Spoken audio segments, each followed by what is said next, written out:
Hello everyone, this is Hara and welcome to my channel, and in today's video I'll be sharing 10 things that you need to know in teaching Eikaiwa, or maybe more. So this can be helpful if you're thinking of coming to Japan to teach, or switching from ALT life to Eikaiwa life, or simply starting and considering teaching Eikaiwa from a totally different career. So before we start, I'd like to say that I've experienced teaching as an ALT in public schools, being an Eikaiwa teacher in an international school, in an independent conversation school, and also a private Eikaiwa teacher for adults. I just like to emphasize that people can have different teaching experiences depending on the city, school curriculum, or school management itself. So you might hear both positive and negative stories from different Eikaiwa teachers that you may encounter. Okay, so let's start. What is Eikaiwa? Eikaiwa is literally the Japanese translation of English conversation. Eikaiwa schools or English conversation schools differ in size and scope, from large company-owned businesses to small family-run pub schools. Class sizes can also range from one-on-one to a dozen of students in a class. It basically depends on your school policy for the number of maximum members per class. Age groups can also vary from young children to old people. And by old, I mean like really old, as in 75 years old. So what they didn't tell you.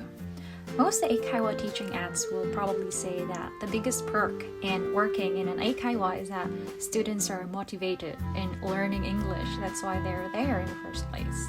That you'll have fun teaching students who are very eager to learn how to speak English. Well, that is the case for adult students. However, among young students, a fair percentage of your students simply happen to be there because their parents said so.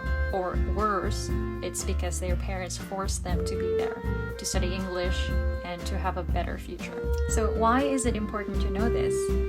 It's useful to know the reality that not all students are there because they want to. You need to be aware that it can be a cause of class disruption whenever they act out, and you need to prepare yourself for it. So, in short, it's not always true that Eikaiwa students are motivated learners. Sometimes they're just forced to be there. Different Eikaiwa schools and different systems. So you can split them into two broad groups. Those that have you working out in a specific location, and those that send you to a variety of offices, schools, and even residences. What does this mean? It means some Eikaiwa schools will have you work on a single location or school for the rest of the school year. Your weekly schedule will be the same all throughout the year with very few changes, if any. Other Eikaiwa schools will have you work in different locations. So for example, all Mondays you'll be working in District 1, all Tuesdays and Wednesdays you'll be working in District 2, and so on. There are also other Eikaiwa schools that will have you work in different cities, not just districts. So for example, this Monday you are scheduled to work in city number 1, and then Tuesday you'll have to work in city number 2. And then the following week, Monday, you'll have to work in city number 3. And then you'll have no idea where you'll be working the following week. So it can be like that. It is very important to ask your future employers the scheduling system that the management has, if it's fixed, variable, or mixed. So as for the training, Eikaiwa schools have different philosophies, visions, and missions. This means that the schools would provide initial training on how to conduct the lessons while incorporating their core values. Some Eikaiwa schools can be strict in following the prepared lesson plans and that you should only use the materials provided. However, other schools will give you the freedom on how to conduct your lessons as long as you make sure you hit the objectives of the lesson. So let's talk about working hours. According to Gaijin Pot, at most Eikaiwa schools, you will be teaching approximately 5 or 6 hours per day. Like what I've discussed earlier, schools can be different. In reality, you can work from 2 to 9 p.m. same day, every day in the same location for the entire year. Sometimes it can look like 3 hours on Mondays, 6 hours on Tuesdays, 10 hours on Wednesdays. Like I said, Eikaiwa working schedule can be surprising sometimes, depending on the school. Next is day off. Most Eikaiwa schools provide 2 days off per week. However, there are some schools that may require you to work 6 days a week sometimes. Also, a large number of Eikaiwa schools don't have the standard weekends, so this means they give their teachers Sundays and Mondays off, mostly. You may also get a week's vacation during the open period in August, and I'm very happy about that, every time. A week for the New Year celebrations, and a couple of days for spring break. Yay! Next, let's talk about salary. The average salary is 250,000 yen per month for a full-time position. And if you ask experienced Eikaiwa teachers, you should never take a job that offers less than that. Some Eikaiwa school will offer you more for an entry position, especially if your credentials are awesome. It's possible to be offered 300,000 yen per month.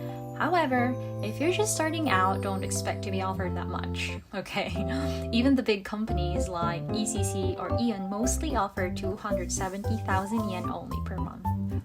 But I've known the school in Kansai that offers 320,000 yen per month for their English teachers, which I think is super awesome.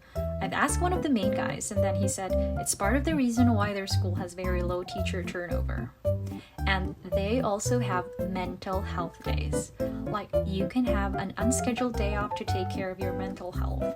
Imagine breaking up with your boyfriend over lunch and then having to go to work at 2 p.m. That is freaking hard. Or maybe it's just me. Maybe others have superpowers and then they find it easy. So yeah, some schools and their management are just crazy, but others are surprisingly awesome. Next is transportation. Some schools will pay for transportation or offer you a car. Like the previous 2 schools that I've worked at, they offered me to use the company car, but unfortunately, I don't have a Japanese driving license, and I thought maybe the car perk can be converted into cash or into subsidy or something, but it wasn't an option. Lol. Next is insurance. In accordance with the labor law, a few schools will enroll you to the Shakai Hoken, or the social insurance, which covers both health insurance and pension. However, most schools won't do that for different reasons, but mostly their reason is that they're not big enough. It is actually illegal, but it's standard practice, so we can't do anything about that. Not all small schools will choose to not enroll you, because I have worked in a family-run English school in a rural area before, and they still chose to enroll me in Shakai Hoken, because they said they know how important it was. Lastly is accommodation. Some schools pay for accommodation or at least subsidies of it. Most schools will have you find an apartment close to the school, or sometimes they have company housing, and it's already prepared for all their staff. Some schools might offer free accommodation by letting you stay in one of the rooms of a multi-floored school. Well, I was offered one before, but I declined because I like having friends over. So, I hope you learned something from today's video, and let me know if you have questions that I might be able to answer in the comment section below. And please don't forget to subscribe and show some love by liking and sharing this video. Thank you so much for watching. So Hara out.